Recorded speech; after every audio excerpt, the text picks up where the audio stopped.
Αυτό είναι το σκύλος Ritar, ένας αναγνώστης πρόσβασης για πραγματικά κτίρια ενσωματωμένο στο πορτοφόλι. 2 εκδόσεις υλικού, LTE ή Wi-Fi, και οι 2 με συνδεσιμότητα Thread, έτοιμες για κλιμάκωση. Χωρίς πλαστικές κάρτες.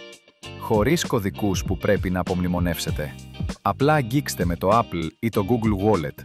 Τα κλειδιά πορτοφολιού ECP2 προσφέρουν κρυπτογράφηση τραπεζικού επίπεδου με απλότητα επίπεδου πόρτας, ενσωματωμένο NFC με ΔΕΛΤΑ ΕΣΥΦΕΡ EVA 3. OSM ΔΕΛΤΑ-P μέσω ReSIM Cenata 8.5. Λειτουργεί online ή offline. Κάθε συμβάν πρόσβασης καταγράφεται.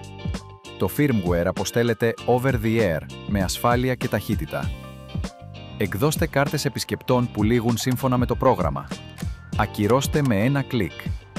Ενσωματώνεται με PMS και KRM, έτσι ώστε τα διαπιστευτήρια να ταιριάζουν με τις κρατήσεις και τους ρόλους.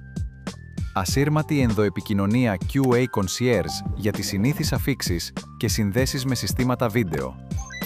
Στη συνέχεια, επεκτείνουμε τα σενάρια Concierge. Προσθέτουμε AI για να συνδυάσουμε την πρόσβαση και το βίντεο για tailgating και PPE και ενσωματώνουμε αισθητήρες, ξεκινώντας με διαρροές νερού. Απομακρυσμένες ενημερώσεις, απομακρυσμένη διάγνωση, λιγότερες επισκέψεις τεχνικών.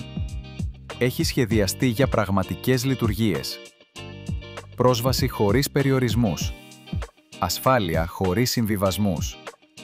Σκύλος. Πρόσβαση από το πορτοφόλι που απλά λειτουργεί.